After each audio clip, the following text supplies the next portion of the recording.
thevoicebeforethevoid.net. Vagabond House by Don Blanding. Edited and read by The Voice Before the Void. When I have a house, as I sometime may, I'll suit my fancy in every way. I'll fill it with things that have caught my eye in drifting from Iceland to Molokai. It won't be correct or in period style, but, I've thought for a long, long while of all the corners and all the nooks, of all the bookshelves and all the books, the great big table, the deep, soft chairs, and the Chinese rug at the foot of the stairs. It's an old, old rug from far Chao Wan that a Chinese princess once walked on.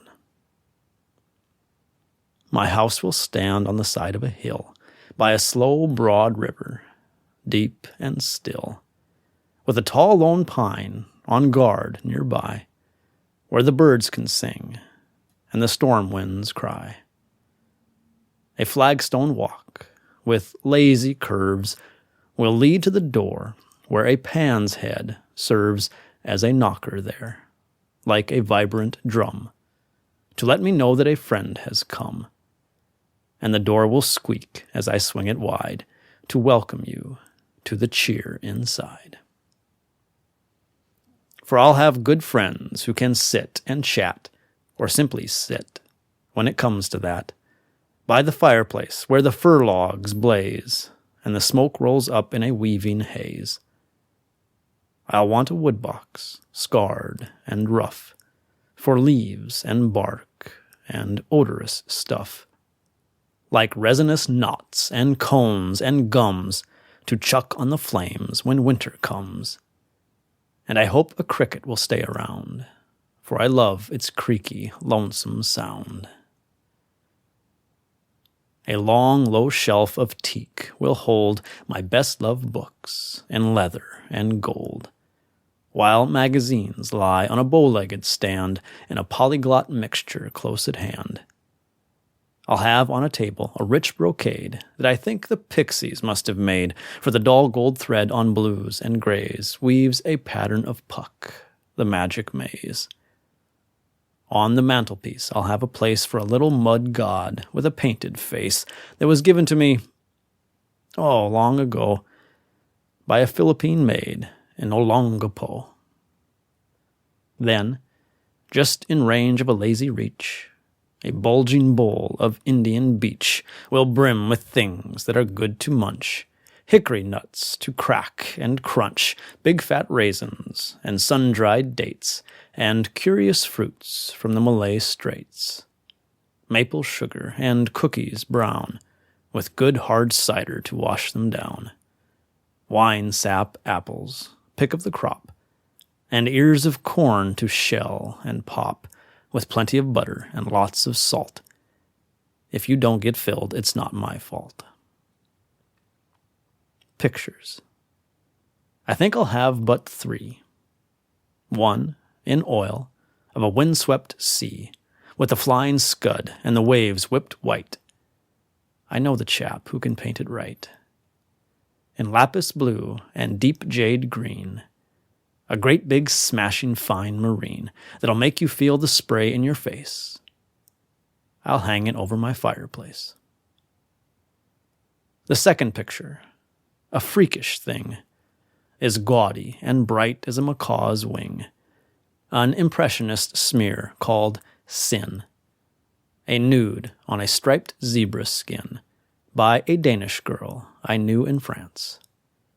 My respectable friends will look askance at the purple eyes and the scarlet hair, at the pallid face and the evil stare of the sinister, beautiful vampire face. I shouldn't have it about the place, but I like, while I loathe, the beastly thing, and that's the way one feels about sin.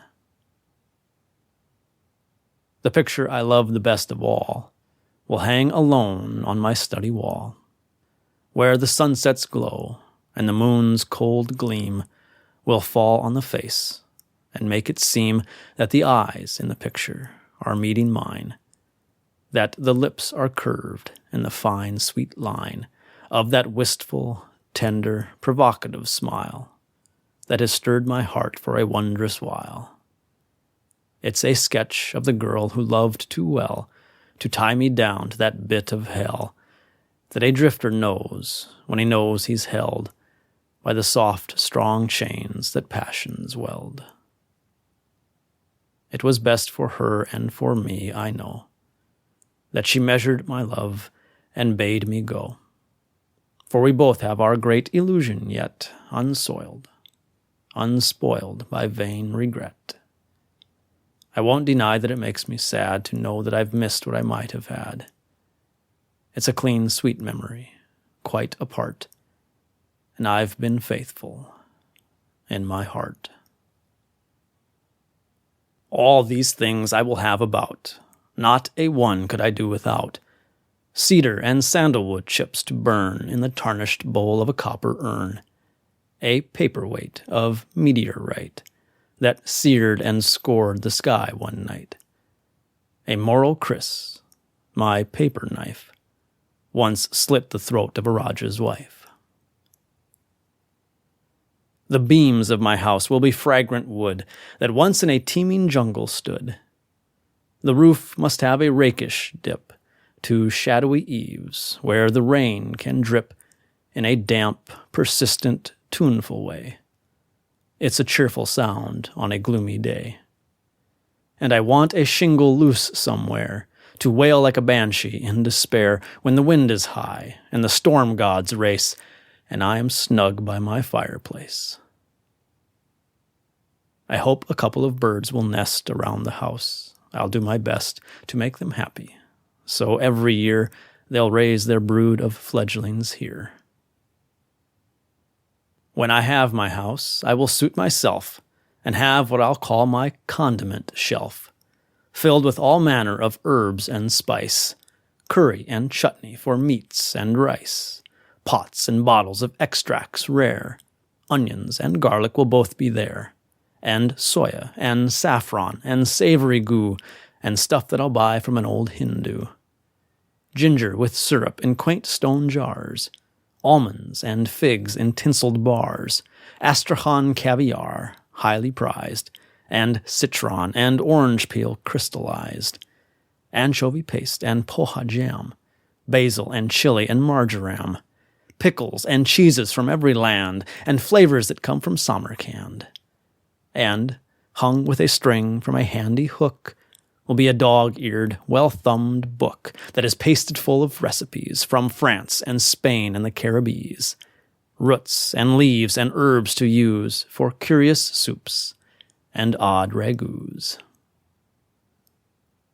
On the gray stone hearth, there'll be a mat for a scrappy, swaggering yellow cat, with a war-scarred face from 100 fights with neighbors' cats on moonlight nights.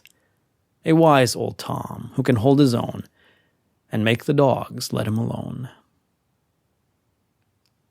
I'll have a window seat, broad and deep, where I can sprawl to read or sleep, with windows placed so I can turn and watch the sunsets blaze and burn beyond high peaks that scar the sky, like bare white wolf fangs that defy the very gods. I'll have a nook for a savage idol that I took from a ruined temple in Peru, a demon chaser named Mang Chu, to guard my house by night and day and keep all evil things away. Pewter and bronze and hammered brass, old carved wood and gleaming glass, candles and polychrome candlesticks, and peasant lamps with floating wicks, dragons in silk on a mandarin suit, in a chest that is filled with vagabond loot. All of the beautiful, useless things that a vagabond's aimless drifting brings. Then, when my house is all complete, I'll stretch me out on the window seat with a favorite book and a long, cool drink, and I'll look about at my bachelor nest while the sun goes zooming down the west, and the hot gold light will fall on my face and make me think of some heathen place that I've failed to see, that I've missed some way, a place that I'd planned to find some day, and I'll feel the lure of it driving me. Oh, damn. I know what the end will be. I'll go, and my house will fall away, while the mice by night and the moths by day will nibble the covers off all my books, and the spiders weave in the shadowed nooks, while I follow the sun, while I drift and roam to the ends of the earth like a chip on the stream, like a straw on the wind, like a vagrant dream. And the thought will strike with a swift, sharp pain that I probably never will build again. This house that I'll have in some far day. Well, it's just a dream house, anyway.